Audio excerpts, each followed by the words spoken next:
What's going on, guys? U2 Edge here. I got my Nurburgring replay for my gold run in the Sebastian Vettel challenge for the X2010, or the X1 as it was formerly called. Not the best run ever, but it got the job done. Probably took me about 12 to 15 hours to get this thing. Bronze I got on the first time. I got 2 laps laid down in a row. So bronze is relatively easy. Silver took a while after that. Let me change the view here quick when it comes out. Gold definitely was a patience tester. I'll try to walk you through this and offer some advice if I can, although there's plenty of I'm gonna use my controller here, plenty of replays out there. Alright, here's that first hairpin turn. What I've read and highly recommend is braking at the very last brake indicator, the mileage indicator, meter indicator, or whatever, and then just try to yank it through the hairpin and just accelerate off as hard and as fast as you can. This, I just stay in the gas all the way through, jerk it as hard to the left as I can. Here you want to brake a little bit early, and I kind of power slide it into the turn. If you overdrive it, then you're having to jerk way back to the left and way back to the right. So if anything, stop early. Of course, you don't want to cut to the grass because you'll get DQ'd. But definitely kind of brake and power slide through a little bit. Then do a very good job. Then you can cut to the grass there if you want. This turn here, this left-hander, you can actually, when I'm driving, I keep my foot in the throttle all the way and just kind of dab the brake a split second.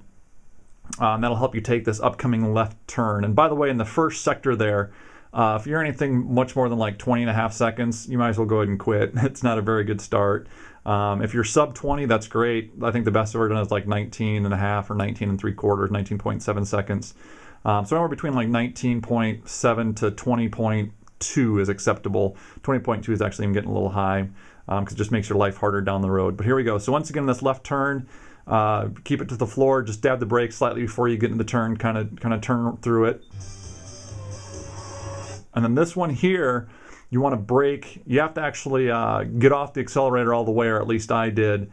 Dab the brake, and then kind of power slide through this turn, and then get back on the gas once you're coming through the turn. If anything, you want to do it early rather than late, because it just makes it harder to turn and not hit the sand on the far side. Because if you brake and slide early, you get the nose pointed in the right direction. You can just accelerate through the turn as opposed to getting really slow off. Slow in, fast off is usually the key, and such is the case here. There's a little marker, by the way, in the pavement here. I don't know if you can see it in this replay or not, but it's kind of the first stripe in the ground after you come off that turn. I would kind of use that as a segment indicator, just kind of feel how good of a job I did getting through those last 2 turns. And I found that if it was anything more than like 27.2 when I hit that first stripe, that's a relatively speaking a slow lap. So if you can get sub 26.5, high 26s here, that's really good. Low 27s, you're kind of pushing your luck, and again, you're going to make your life difficult down the road. It's not a great indicator, but just something I noticed I was using. On this first turn here, this right-hander, I would try to dive in deep, brake hard, and I just literally jerk the wheel as hard as I can to the right.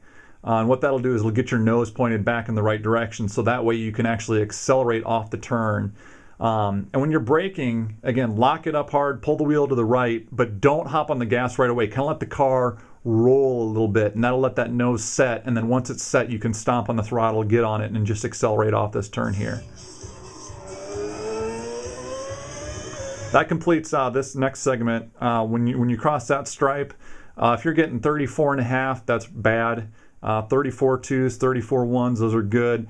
Usually the best I did ever was high 33s, 33.7, 33.8. There's guys that could probably do better than that, but I found, again, if you're getting 34.5 or something, you're just making your life difficult down the road, and it's going to make it really hard to get gold. So from here on out, or at least up to this next segment, you can just go flat out through here, of course.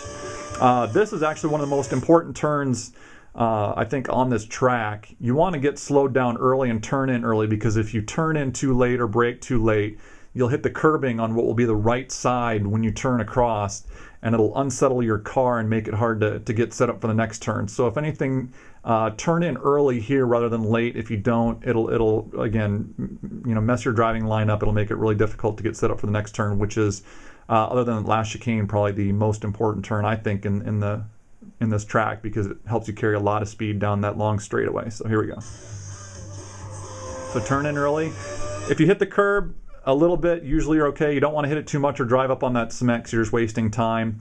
Going into this next right-hander, especially if you're a nice smooth line and you're on the pavement that whole time through this most recent turn, it should make it pretty easy. Just lightly dab the brake and then cut that curbing that's to the right, the inside curbing, not the far side curbing towards the sand. But you can usually graze it just a bit. Dab the brake just a smidge. You can stay in the throttle if you want. Just dab the brake just enough to slow you down, because the more momentum you carry through this turn, the more you carry down the long straight. So this is where I found initially I was losing a lot of time, and by watching other videos I realized that. And so I just kind of dabbed the brake while staying in the throttle. But getting a good run up this most recent turn too is important. So get your car straightened out, get it running through here. There was a sector thing not too long ago.